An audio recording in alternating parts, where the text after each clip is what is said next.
Howdy.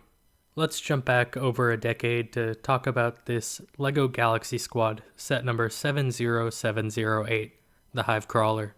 This set retailed for $70 in the United States and was only on shelves for about 6 months. The whole theme lasted just over a year. If you wanted to buy one of these sets brand new in box right now, it would cost you $120 to $130. It was the third most expensive set in the theme, and right now it sits at the second most expensive used. The set comes with 560 pieces, 3 minifigures, and overall is just a small blip in the timeline of LEGO space. Let's get into it.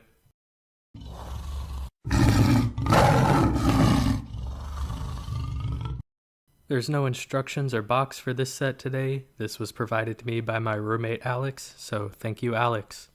The first of the 3 minifigures in this set is the Red Robot Sidekick with Jetpack.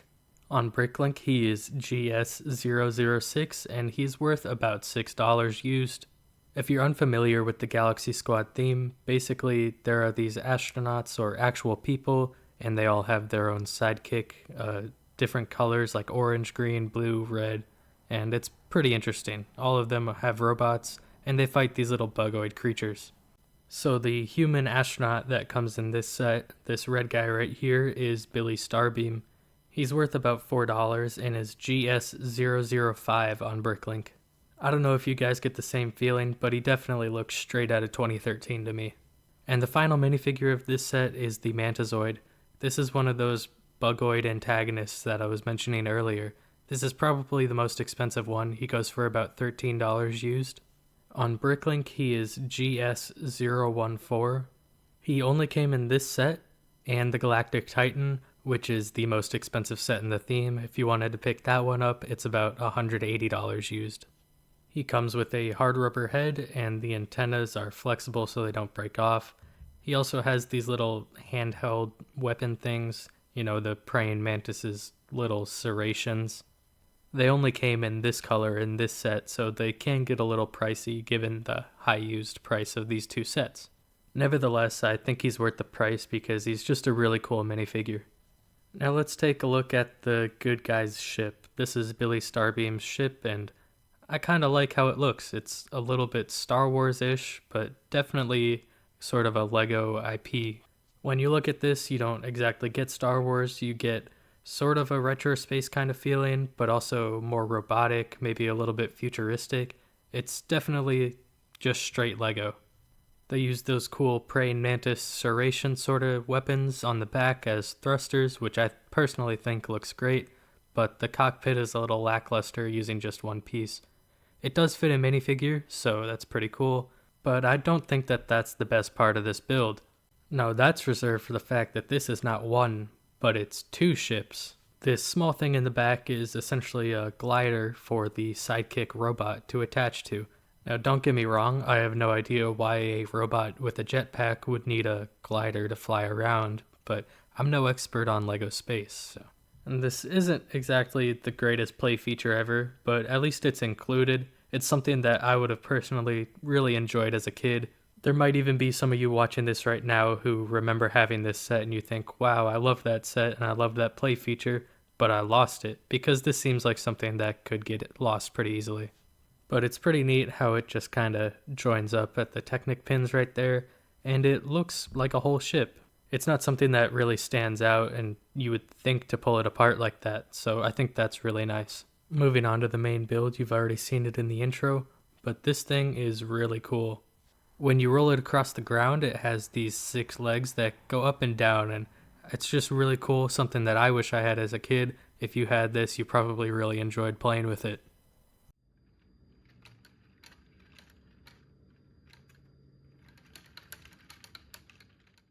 The build itself is pretty sizable. This is what $70 used to get you in 2013.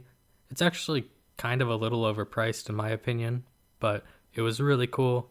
And I'm glad that Alex's cousin bought it. The mechanism underneath was also really fun to build, and how it works will definitely get you interested in Technic, but not too much. There are these extra grippy rubber wheels that spin around, and you can see that they kind of move this cam up and down, which moves the legs up and down. There's ball joints on the outside legs that make sure that nothing is too rigid, and as the cam moves up, it moves the center leg, so it's pretty neat how it works. It's something that I wish we see more, but it can kind of be found in the Dune Ornithopter and the Da Vinci's flying machine recently. The front of this build, the little bug face looking thing, is actually a cockpit, so these two eyes open up and you can put minifigures inside, and it kind of angles up and down for some reason. The front is a little bit oversized for just one minifigure to go in the cockpit, but I don't necessarily mind. It looks cool and that's all that matters. Up top we have these little bugoid cannons. Not sure what they are, bet they spray some insect repellent, but they angle up and down with these ball joints and they're super cool. I wish that it's something that you used more in modern LEGO. Moving back towards the abdomen of the bug, there's this super cool launcher. It's got rubber bands so it springs up and down. It's got a nice action on it. I wouldn't say it's exactly the best because of the rubber bands, but it can certainly launch something a long ways. And what that something is these little pink pods that have bugs. Now, I don't know the whole lore, but I assume it's some sort of human space station under invasion by bugs, and so these things are the weapons, but you essentially just launch them out of the abdomen.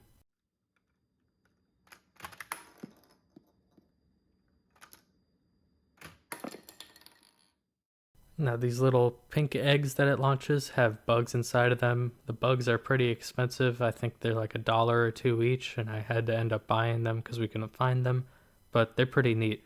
Both of them have the same mold, but they're just flipped over. One looks like it flies and one looks like it crawls. Some super cool molds on these. They are made of hard rubber, and the black legs are actually fangs that go into the side. Unfortunately, the set only comes with 2, but I think it would be really cool to have just a giant army of these. It might look like a really cool alien invasion for an actual city. Now, putting the bugs back, they just essentially go back in their pink shell and you just click it into place, and they're pretty sturdy. You just have to drop it, I guess, to break it open. Overall, I think this set is super cool. It was kind of overpriced when it came out, unfortunately, but now it's not too expensive given the time that's passed. It's only up $30 or $40 sealed, so it's not too bad. Given that it's your thing, of course, I wouldn't recommend anyone buy something they don't like. That's all I have for you right now. I hope you guys enjoyed, and if you did, let me know in the comments what you think, and leave a like. Also, consider subscribing, as that's always appreciated. See ya.